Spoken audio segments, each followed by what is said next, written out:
और चलिए बात करते हैं कांवड़ यात्रा की। मुजफ्फरनगर की पुलिस ने एक फरमान जारी किया जिसमें होटल और ढाबों के मालिकों, ठेलों और खोमचे वालों को कहा गया कि वो अपनी दुकान और अपने ठेलों पर मालिक के नाम का बोर्ड लगा दें, क्योंकि कांवड़ यात्रा शुरू हो रही है और अब इसी पर सियासी बवाल मच चुका है।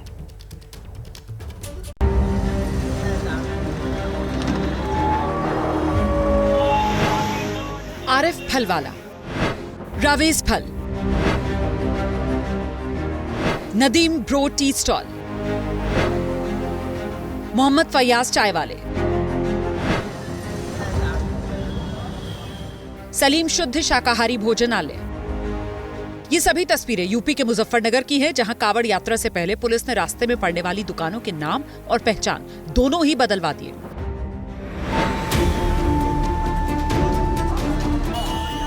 दरअसल बुधवार को मुजफ्फरनगर पुलिस ने एक निर्देश जारी करते हुए कहा, कांवड़ यात्रा के रास्ते में पड़ने वाली खाने पीने के ठेले, सभी दुकानें, होटल्स पर उसके मालिक के नाम को बोर्ड लिखना होगा। लेकिन प्रशासन के इस फैसले ने सियासी रंग ले लिया है। जैसा कि पूर्व में ये मामले सामने आए हैं कि कांवड़ में जो कांवड़िए आते हैं, कई जगह रेट लिस्ट को लेकर होटल और ढाबों पे विवाद हुआ खाने वाली चीज़ों को लेकर।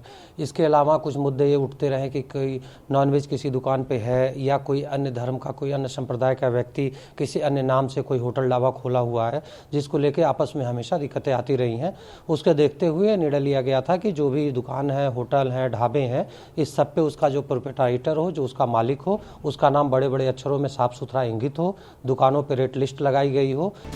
सहारनपुर के डीआईजी आखिर ऐसा तर्क क्यों दे रहे हैं? अब पहले जरा वो समझ लीजिए। टीवी स्क्रीन पर मौजूद ये तस्वीरें मुजफ्फरनगर के ही एक होटल की हैं। होटल एक लेकिन नाम दो, और ऐसा इसलिए क्योंकि पहले इस होटल का नाम संगम शुद्ध भोजनालय था, लेकिन मालिक का नाम लगाने वाले प्रशासन के निर्देश जारी होने के बाद अब इसका नाम बदलकर सलीम शुद्ध शाकाहारी भोजनालय हो गया है। बाकायदा ये देखिए, पहले क्या नाम था और अब क्या नाम है। पुलिस का फरमान है और उसके बाद यहाँ पर जो नाम है वो नाम बदल दिया गया है।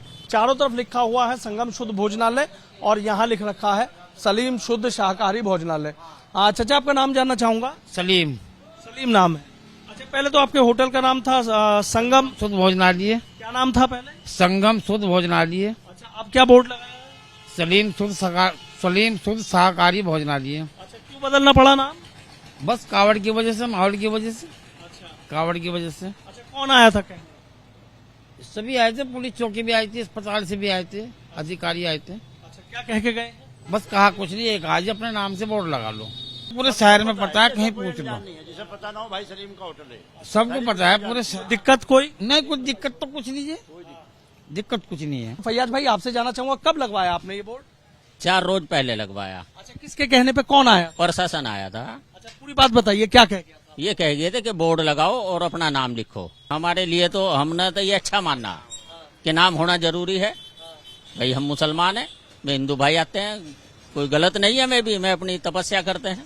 क्या बोला गया आपको? आपको बोला बोर्ड लगाए, केला बेचना है तो। अच्छा जी। और अगर नहीं लगाएंगे? नहीं बेचना। नदीम, कौन आया था कि बोर्ड लगाना है? पुलिस वाले आए थे, कह गए थे ये बोर्ड लगाना है, वरना दुकान बंद होगी। मुजफ्फरनगर प्रशासन के इस फैसले पर विपक्ष से लेकर फिल्मी जगत की हस्तियों ने विरोध जताया। कांग्रेस इस फैसले को मुसलमानों का आर्थिक बहिष्कार बता रही है। इसके पीछे की मंशा बड़ी स्पष्ट है, आप समझ गए होंगे। हिंदू कौन है, मुसलमान कौन है। इसके पीछे मंशा है इकोनॉमिक बॉयकॉट ऑफ मुस्लिम्स को नॉर्मलाइज करना, कैसे आर्थिक बहिष्कार का सामान्यकरण करना है मुसलमानों का। तो इस मंशा को तो हम कामयाब किसी के लिए नहीं होने देंगे। जो तुगलकी फरमान इन्होंने जारी कर दिया है बिना सोचे समझे, ये समाज के अंदर बांटने वाली बात है। समाज को एकजुटता का संदेश देना चाहिए। हिंदू और मुसलमान के नाम के ऊपर बात मत करो, बात करो नौजवान के रोजगार की। समाजवादी पार्टी के मुखिया अखिलेश यादव ने एक्स पर योगी सरकार से सवाल पूछे, तो बीजेपी इसे दुकानदारों और कांवड़ियों के बीच तनाव न फैलने वाला फैसला बताने में जुटी है। पहचान को सार्वजनिक करना सांप्रदायिक नहीं होता है।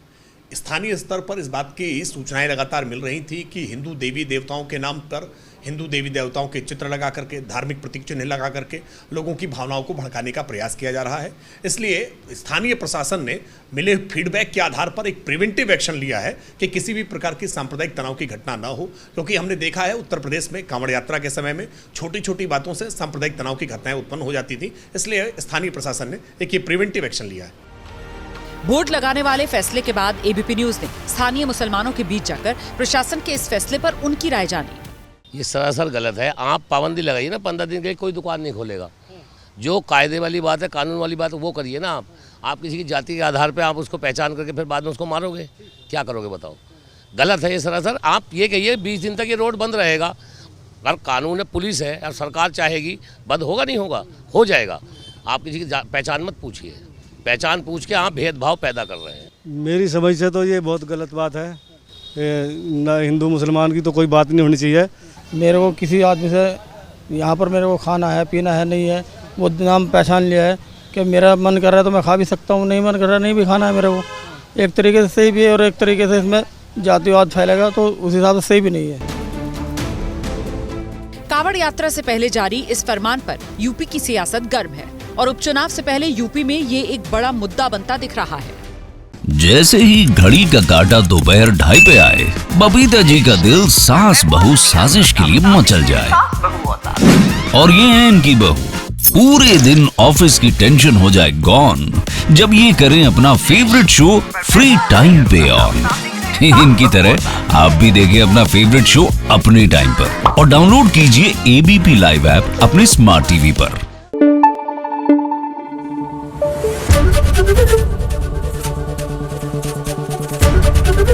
एबीपी न्यूज आपको रखे आगे।